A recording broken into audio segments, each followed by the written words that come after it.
జరిగే మా ధర్నాను దిగిరాని ప్రభుత్వాన్ని మేమెంతో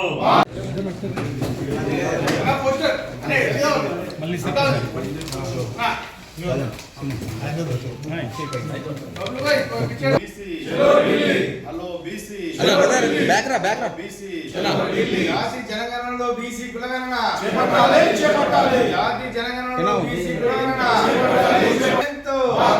బీసీల ఐక్యత బీసీల ఐక్యత బీసీ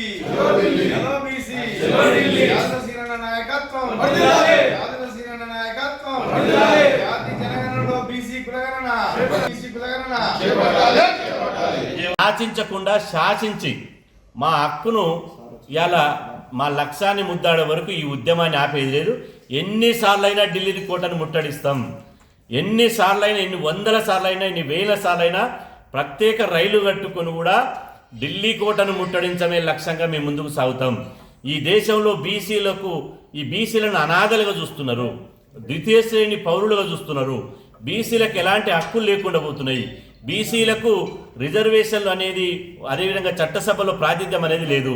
మహిళా బిల్లు పేరుతోటి మళ్ళీ అగ్రకుల మహిళలు, పటేలమ్మలు, దొరసానులే అదేవిధంగా మళ్ళా చట్టసభలో పోయేటువంటి ప్రయత్నం చేస్తున్నారు. మా శ్రామిక మహిళలు అనేటువంటి ఉత్పత్తి చేసేటువంటి, సేవ చేసేటువంటి మా మహిళా సోదరిమణులు పార్లమెంట్లో అడుగుపెట్టాలి. మా బీసీ సోదరులు ఆ చట్టసభలు మా వాళ్లకు ఇవాళ అంటరానివి అయిపోయినాయి. కాబట్టి చట్టసభల్లో బీసీలకు జనాభా నామస్ ప్రకారం వాటా దక్కాలి. కాబట్టి మా వాటా దక్కే వరకు ఢిల్లీని వదిలిపెట్టే ప్రశ్న లేదు, రాజీ పడే ప్రశ్న లేదు. ఇటు ప్రతిపక్షాలు అటు అధికార పక్షం రెండు కూడా ఇవాళ బీసీల గురించి పార్లమెంట్లో చర్చ జరగాలి. పార్లమెంటు ప్రత్యేకంగా బీసీల గురించి 48 గంటల పాటు సమావేశం ఏర్పాటు చేసి ఒక చర్చ పెట్టాలి. బడ్జెట్లో అన్యాయం చేస్తారు, కేంద్రంలో మంత్రిత్వ శాఖ ఉండదు. అన్ని డిమాండ్లతో పాటు ఇవాళ ఒక డిమాండ్ ఏంటంటే, ప్రధానంగా ఈ బీసీ చాలామంది తెలియక, నేను చివరిగా చెప్తున్నా ఏంటంటే, చాలామంది తెలియక ఏమనుకుంటారంటే ఎస్సీ ఎస్టీలు అంటే దేశవ్యాప్తంగా ఒకటే కులం ఉంటారు, బీసీలు రాష్ట్రానికి ఒక విధంగా ఉంటారు అన్నారు.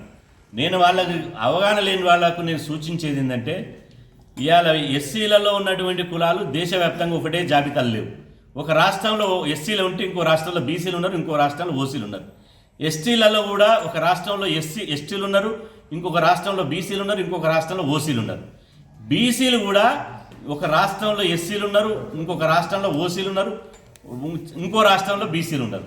కాబట్టి ఈ కులగణన లెక్కలు ఏంటంటే రాష్ట్రాన్ని యూనిట్గా తీసుకొని చేయాలి. రాష్ట్రాన్ని యూనిట్గా తీసుకొని బీసీ కులాల లెక్కలు తీసి అంతిమంగా 29 రాష్ట్రాల లెక్కలు ఒకటే దగ్గరేసి బీసీ జనాభా ఎంతో తేల్చాలి. కాబట్టి మా పోరాటము బీసీ కులగణన జరిగేంత వరకు పోరాటం ఉంటుంది. వివరాలు వెల్లడించేంత వరకు మా పోరాటం ఉంటుంది. ఆ డేటా వచ్చిన తర్వాత రిజర్వేషన్లు పెంచే వరకు మా పోరాటం ఉంటుంది. అన్ని రంగాల్లో మా వాటా దక్కే వరకు మా పోరాటం ఉంటుంది. మా పోరాటాన్ని ఆపేలేదు.